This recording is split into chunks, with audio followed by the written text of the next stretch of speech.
Apa ada kebencian yang luar biasa, Ustaz? Keinginan membalas itu ada. Dendam. Keinginan, jadi keinginan fisik itu mau membalas. membalas itu ada. Oh. Tapi terkunci. Nah, itu nanti tangannya kunci semua. Sampai kakinya. Itu keinginan mau membalas itu ada, tapi nggak bisa dia keluarkan.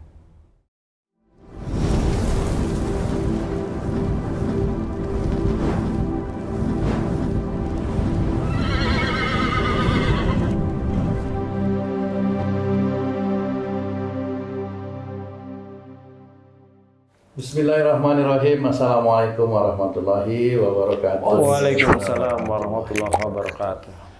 Para pemirsa dan sahabat beriman dimanapun berada, alhamdulillah kita berjumpa lagi di Ustadz Danu Official Channel bersama saya Tung.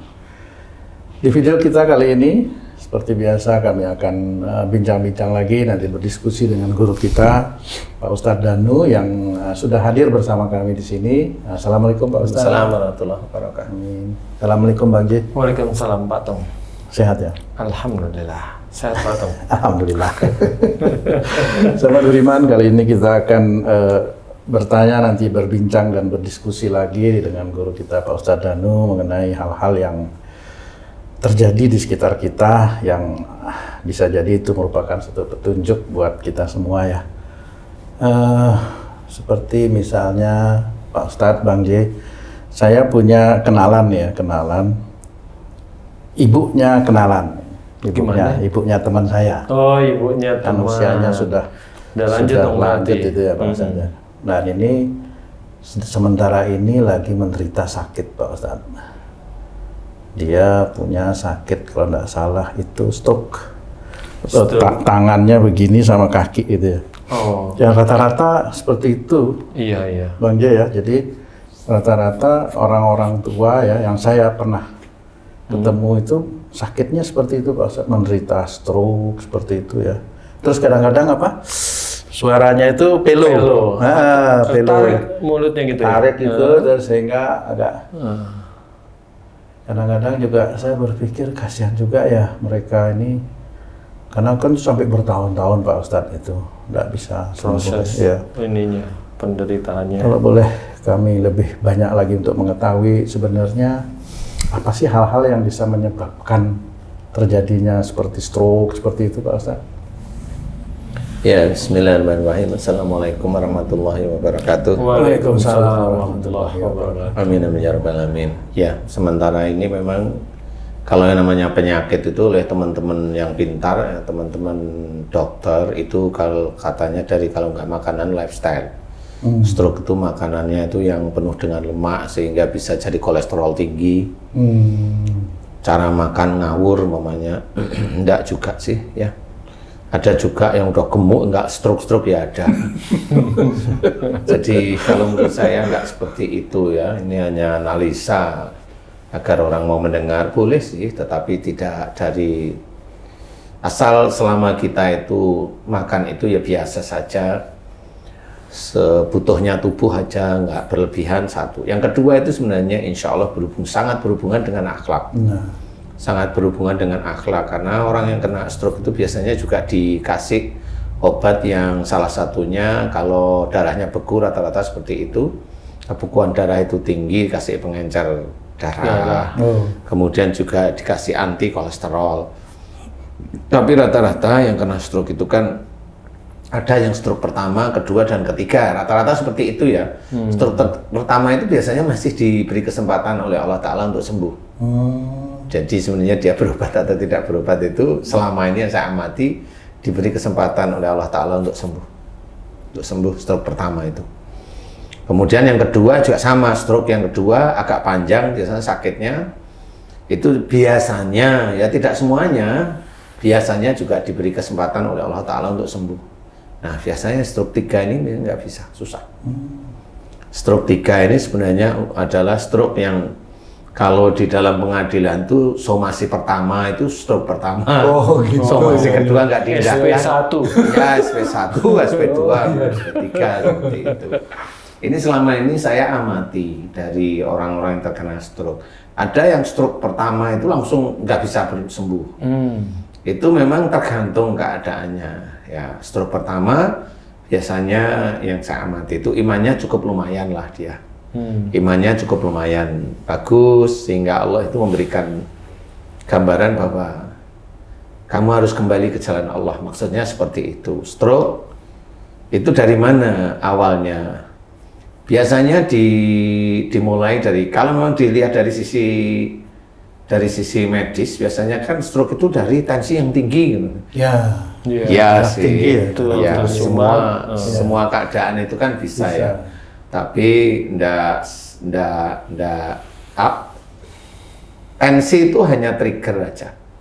Tapi yang mengunci itu memang ada. Trigger aja tensinya tinggi. Kenapa? Memang stroke itu diawali dari orang yang emosionalnya tinggi. Emosional tinggi, khususnya yang berhubungan dengan dipendam. Jadi stroke itu emosionalnya tinggi, khususnya yang disimpan atau dipendam. Dan itu enggak baru dia dapat masalah, dipikirin, kemudian tiba-tiba pembuluh darah di otak tersumbat. Enggak seperti itu, kebiasaan dia memang seperti itu. Ada urusan di pekerjaan, dipikirin jengkel, itu sebenarnya ada penyumbatan di pembuluh darah otak. Cuma karena memang orangnya itu tidak pernah general check up, untuk khususnya CT check in dianggap kalau udah darahnya normal, kolesterolnya normal itu dianggap nggak ada penyumbatan seperti itu. Itu normal aja, manusiawi biasa. Tetapi memang Allah itu, yang orang itu biasa berpikir ini, Allah itu malah keluar dari cara orang berpikir. Karena cara berpikir manusia itu terbatas. Jadi hanya cuma general check up itu ya, check up jantung normal, paru-paru normal, darah normal semua, selesai. Normal semua. Padahal masih ada yang ditunggu oleh Allah Ta'ala. Nah, cara menunggunya, stroke itu biasanya dari marah yang disimpan. Jenis stroke orang yang kaku sama stroke yang lemah itu beda-beda. Kalau jenis stroke-nya yang kaku, orang ini emosional, greget-gregetnya tinggi sekali. Dan keinginan untuk ngamuk itu kuat sekali. Keinginan untuk melawan itu kuat sekali. Nah, itu stroke-nya kaku. Nah, kalau yang stroke-nya itu lemah, nah ini dia jengkel dan marah, diam, tapi dia hobinya menyerah. Kalau putus asa. Iya, bukan putus asa, istilahnya ya sudahlah. Ya sudahlah, tipe orang yang sebenarnya marah tapi menyerah. Seperti itu. Itu yang saya amati, mana yang kaku stroke-nya, mana yang lemah itu seperti itu. Jadi dua-duanya tetap nomor satu adalah marah yang disimpan. Kemudian tensi tinggi, ya tensi tinggi itu sebenarnya bukan karena orang tensinya tinggi terus gampang marah, enggak. Sebenarnya orang itu memang sejak dulu mudanya memang gampang sekali dia itu terpicu emosi. Nah, sehingga di situ adrenalin itu rusak. Blok-blok adrenalin itu rusak. Jadi adrenalin itu yang ada di atas ginjal itu rusak bloknya. Sehingga kalau rusak itu sehingga tensinya nggak bisa diatur. Sehingga rusaknya itu nggak tahu. Sekali waktu dia tinggi, dia nggak periksa ya normal, nggak tahu dia kalau tensinya tinggi. Kecuali kalau plek, nah itu baru diperiksa tensi, kan dokter kan seperti itu ya. Perawat-perawat itu kan seperti itu. Jadi dia nggak tahu kalau sehari-hari itu tensinya tinggi, nggak tahu. Nah, sehingga pada saat dia ada masalah di kantor, atau dia ada masalah dengan istrinya, atau dia ada masalah dengan mertuanya, disimpan. Nah, ini bisa menjadi pemicu. Dan dia marah pada waktu itu, biasanya kan dia ada masalah itu selalu disimpan, sebenarnya ada penyumbatan. Nah, suatu ketika pemicunya oleh Allah Ta'ala ada di kantor namanya. Atau pemicunya ada di rumah tangganya dia sendiri dengan istrinya namanya. Nah, jadilah itu tersumbat atau pecah. Tergantung dari cara emosional dia. Kalau emosional dia itu diem, marahnya diem gini, tidak terlalu muncak, ya itu tersumbat nantinya, insya Allah. Tapi kalau dia itu di sini udah dak itu tuh maunya membalas terus, walaupun diam, pecah nanti pembuluh darahnya. Nah, pecah itu juga agak lebih sulit diobati. Agak lebih sulit sebenarnya. Ya, agak lebih sulit ya. Nah, di titik inilah sebenarnya stroke itu dimunculkan oleh Allah Ta'ala. Makanya Kalau istilah dalam hadis diceritakan jangan marah bagimu surga, itu sebenarnya itu. Jadi banyak saudara-saudara kita itu nggak paham maksud hadis itu. Hadis itu hanya diberikan sebagai pengayam-ayam. Jadi Untuk hanya nyenengin hati. Kemudian juga ini loh ada hadis yang nggak boleh marah, tapi korelasinya hadis tersebut dengan kehidupan sehari-hari apa ya, beliau-beliau banyak nggak tahu. Kalau memang ada ustadz bilang sakit dari marah, coba hadis itu kembangkan, jabarkan, ya nggak bisa aja. Wong dia hanya cerita aja. Siapapun orang nggak tahu. Nah, inilah sebenarnya penjabaran dari hadis tersebut.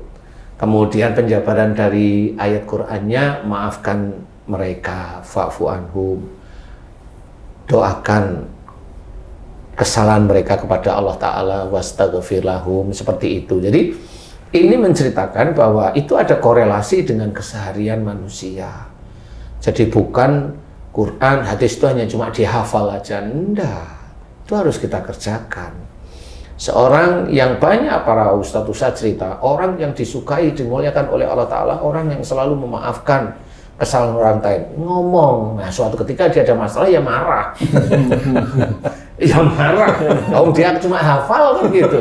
Yang dimuliakan orang-orang yang sering memaafkan adalah orang yang takwa di hadapan Allah. Iya, tapi pada waktu dia ada masalah ya marah.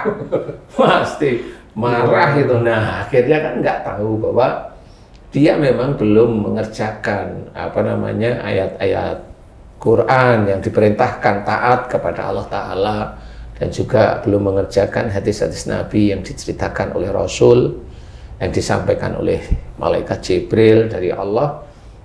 Gak paham, makanya ayo kerjakan sekarang, jangan marah kan gitu. Habis pimpinan saya gini-gini Ustadz, iya jangan marah. Gimana mau saya kerja di situ? Makanya jangan marah. Kalau saya nggak marah gimana? Gimana caranya ya keluar dari pekerjaan itu? Loh, padahal saya membutuhkan pekerjaan itu. Ya jangan marah kan. Orang itu bulat di situ jadi bingung kayak telur sama ayam dong. Maksudmu gimana kan? Kalau memang nggak ingin marah, keluar cari pekerjaan yang lain yang mudah-mudahan itu baik kan gitu ya. Jadi kalau kamu hanya ngejar pekerjaan di situ, kemudian hasilnya lebih besar, akan kamu nyari dunianya. Nah, kalau cari dunianya, ya pasti akan berhubungan dengan pimpinanmu yang seperti itu. Nggak bisa. Resikonya kamu yang akan nanggung nanti. Entah itu penyumbatan pada jantung, karena marah terus, dikeluarkan debat dengan pimpinannya, atau diem aja, jengkel sama pimpinannya, nah itu nanti stroke. Atau jengkel dengan istrinya, bisa aja stroke. Jengkel kemudian melamun karena istrinya melakukan sesuatu yang dia tidak suka, melamun hilang ingatan kan begitu. Atau skizofrenia. Mesti dicari kemana tuh. Melamun bisa hilang ingatan. Dia bekerja, istrinya selingkuh dengan orang lain kan stres gitu. Gimana coba? Nah, Ustaz, saat-saat orang terserang stroke, itu di dirinya itu saat lagi marah atau lagi tenang atau kapan saat kejadian itu, Ustaz? Biasanya itu rata-rata itu dia lagi tenang. Lagi tenang. Bangun tidur gitu. Bangun tidur habis istirahat seperti itu. Kenapa gitu, Ustaz? Walau alam saya nggak tahu. Cuma kalau saya amati itu memang marahnya kemarin. Tapi dia saking marahnya, kan ada orang yang jengkel terus dibikin tidur kan gitu. Kan dia tidak mencari solusinya. Tidak juga dipasrahkan kepada Allah. Pasrahkan itu gimana? Tawakal, serahkan pada Allah Ta'ala. Tidak, sehingga dia masih menyimpan kemarahan dalam berpikir. Dalam tidur pun biasanya juga seperti itu. Nah, disitulah dia kena oleh Allah Ta'ala. Karena pada saat orang itu marah siangnya, malam hari itu jin itu penuh ngisi di kepala. Biasanya gitu, penuh ngisi di kepala, penuh ngisi di adrenalin, dan adrenalinnya itu memang dipuncain. Makanya pada waktu bangun pagi, mau sholat subuh, jatuh. Nah, itu bukan karena pecahnya pembuluh darah, karena kepalanya terbentur. Kepala itu sangat kuat. Iya, kalau cuma jatuh begitu, insya Allah enggak. Itu karena Allah aja. Sehingga yang saya alami bukan semuanya itu pasti kondisi istirahat, enggak juga. Intinya habis ada persoalan yang kuat. Habis itu persoalan itu kemudian bisa hari itu atau besoknya baru stroke. Kuat sekali. Nah itu siapa aja bisa, mau orang biasa, pekerja bisa, ustadz ya bisa, tergantung Allah itu nggak mau tahu. Kalau ibaratnya itu sakit menggugurkan dosa, kalau orang biasa sama ustadz yang sakit, sakitnya sama gimana nih? Yang menggugurkan dosa yang mana nih? Padahal yang satu pengusaha nih, pengusaha sholatnya biasa-biasa, yang satu itu ustadz, yang sholatnya kelihatannya rajin, kelihatannya alim. Yang pengusaha tersebut padahal korupsi macam-macam. Nah yang dihapus dosanya yang mana nih?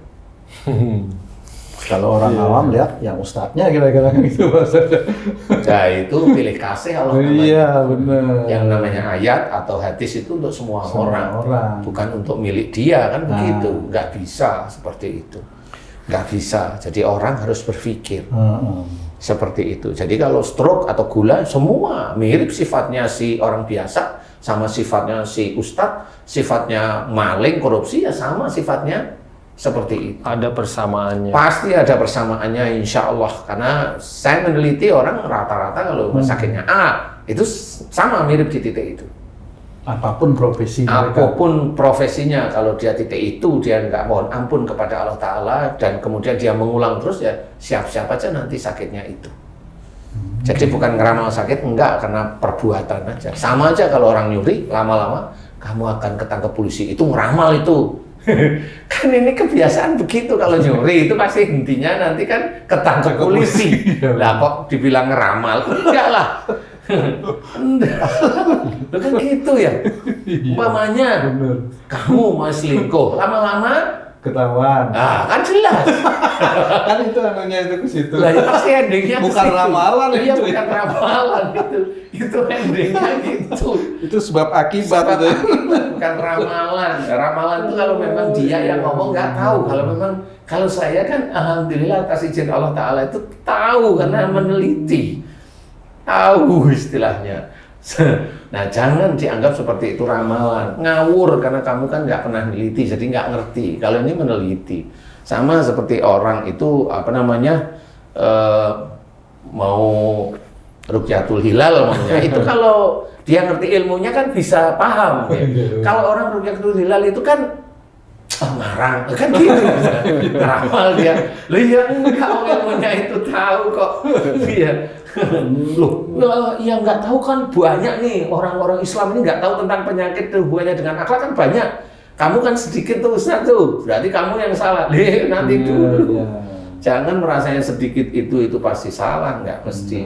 Jangan seperti itu, karena dulu ilmu pengetahuan itu sedikit juga sama. Islam berkembang juga sedikit dari Rasul Muhammad kan gitu.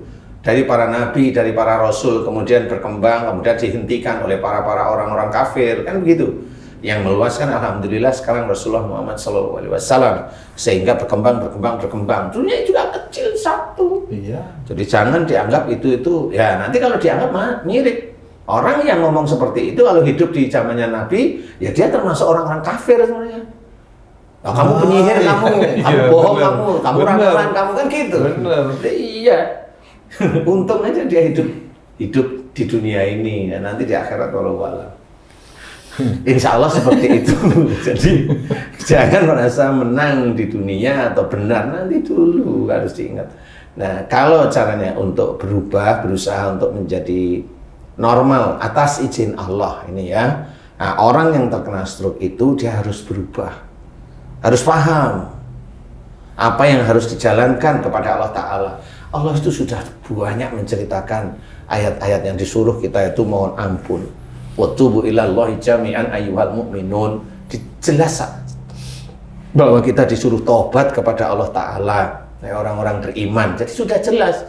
Kalau Allah sudah menceritakan orang beriman suruh tobat, berarti orang beriman termasuk kita-kita yang sebenarnya sholat, ya beriman pada Allah, itu masih ada banyak dosa. Tetap harus tobat kalau saya. Lah kan Allah yang sudah tahu, berarti jangan sampai kita itu merasa nggak punya dosa. Kan seperti itu. Nah kebanyakan orang-orang muslim itu merasa nggak punya dosa.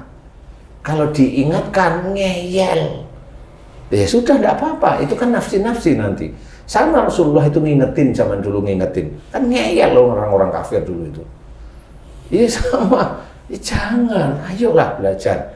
Nah, di situ dia harus memahami, kalau namanya kita ceritakan, dia paham mendengar kajian ini, mamanya tentang masalah akhlak dan penyakit, dia mendengarkan, kemudian evaluasi, oh bener ya, saya memang cenderung emosi saya simpan. Terus gimana caranya? Mohonkan marah yang disimpan itu kepada Allah Ta'ala. Terus pada saat itu, mamanya pada saat stroke, sebelum stroke masalahnya apa? Pikir, oh saya masalahnya dengan istri saya. Kenapa istrinya, Pak, mamanya? Istri saya selingkuh, jadi saya marah tapi diem. Nah iya, stroke. Nah iya kalau mamanya, alhamdulillah atas izin Allah bergas lagi. Nah kalau stroke terus, lah kan dia cuma gini aja ngeliat istri masuk gitu. Ustaz. Iya. Tertarik nih. Apa itu? Yang mana nih? Tadi barusan. Yang selingkuh. Stroke itu kan disebabkan marah yang disimpan, Ustaz. Bisa Dan Ustaz juga banyak menjelaskan berbagai penyakit dari marah yang disimpan. Apa yang menjadi karakteristik penyakit stroke ini dibanding dengan penyakit lain disebabkan marah yang disimpan? Apa ada kebencian yang luar biasa, Ustaz? Keinginan membalas itu ada. Dendam. Keinginan, jadi keinginan fisik itu membalas. mau membalas itu ada. Oh. Tapi terkunci. Nah itu nanti tangannya kunci semua. Sampai kakinya. Itu keinginan mau membalas itu ada tapi nggak bisa dia keluarkan. Seperti itu. Sama seperti yang lemah gitu. Keinginan mau membalas malah nggak ada. Dia udah takut duluan. Pasrah gitu ya. Marah tapi takut. Nah itu langsung lemah nanti. Seperti itu. Jadi karakteristiknya itu keinginan untuk membalas ada tapi nggak keluar. Nah itu yang kaku nanti stroke-nya. Makanya kalau orang yang emosional, jangan ada yang langsung mau balas atau nggak usah. Biasa saja. Kalau mamanya itu ada seseorang berbuat dolim, seseorang itu menjadikan kita itu jengkel, kita berpikir bahwa orang ini adalah penguji yang diturunkan oleh Allah Ta'ala kepada kita. Kalau hanya cuma ngomongnya aja, dah biarin aja. Nanti kita kan tetap ada malaikat raqib yang akan mencatat. Kalau kita itu diuji dengan omongan orang tersebut itu lulus, kita nggak balas, kita istighfar, kita memuji Allah, kemudian mendoakan. Apalagi itu saudara kita agar dia diberi keselamatan oleh Allah Ta'ala, lulus insya Allah. Nah kalau lulus, kita masuk dalam hadis bahwa ujian itu bisa meningkatkan iman. Nah itu lulus namanya.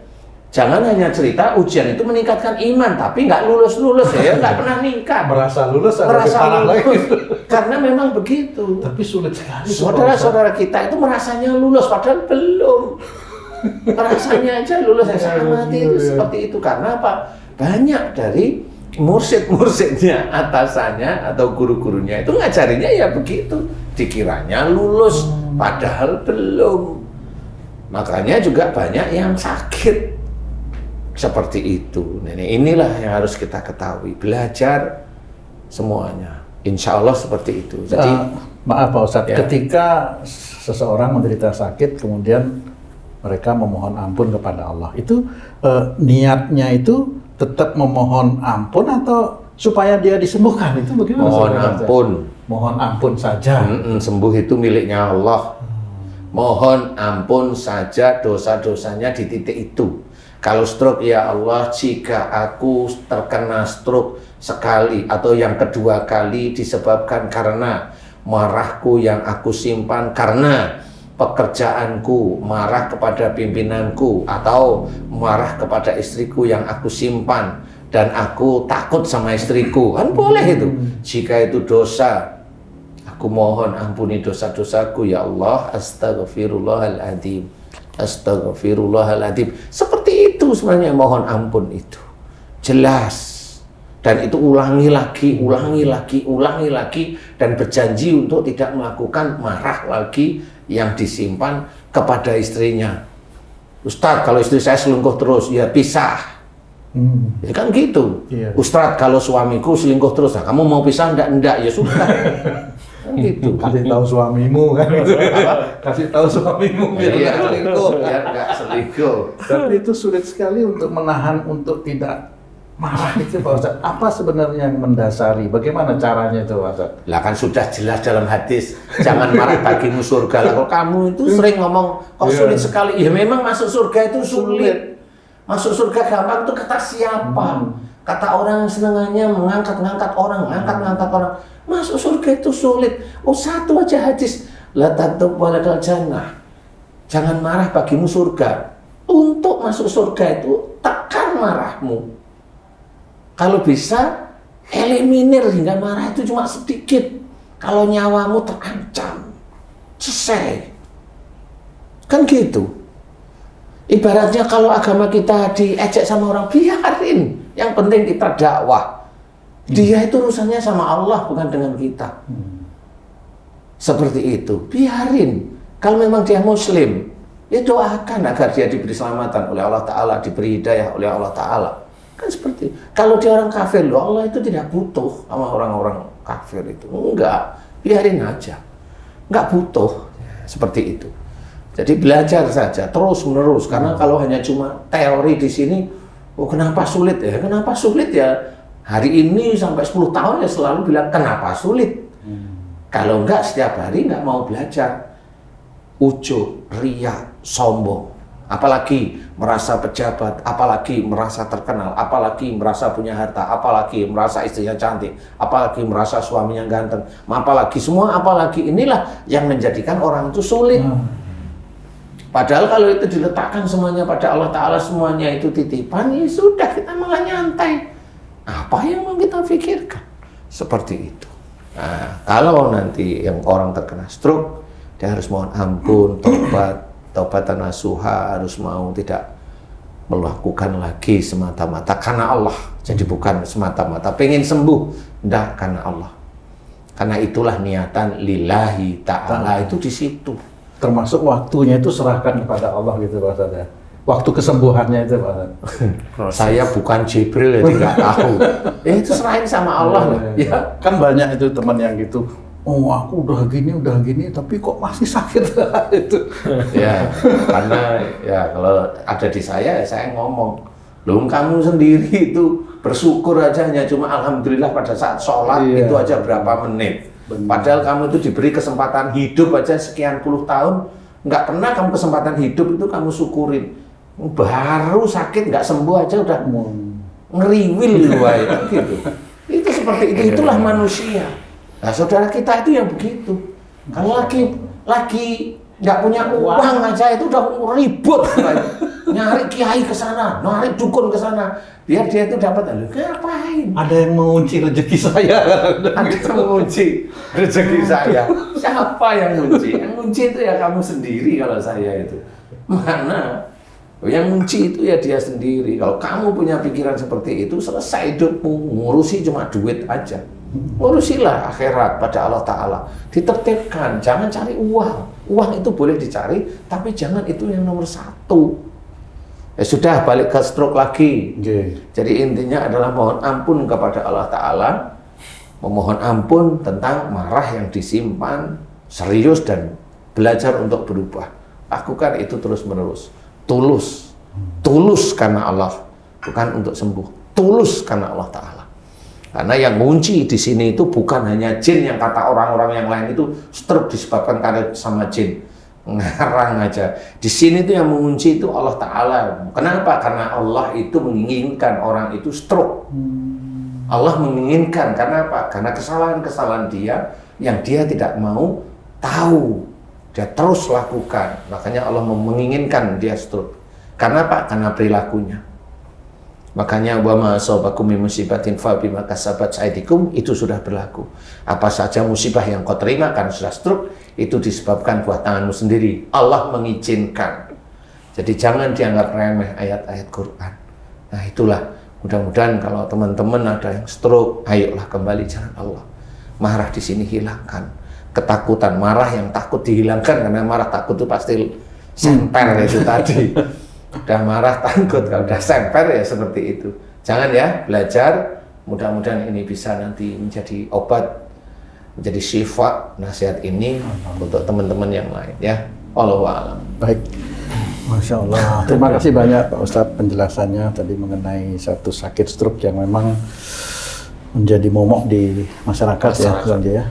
Sahabat beriman dan para pemirsa dimanapun berada, demikian tadi video kami, mudah-mudahan ini bisa bermanfaat untuk meningkatkan keimanan dan ketakwaan kita kepada Allah. Amin. Terima kasih atas perhatiannya. Wassalamualaikum warahmatullahi wabarakatuh. Waalaikumsalam warahmatullahi wabarakatuh. Alhamdulillah.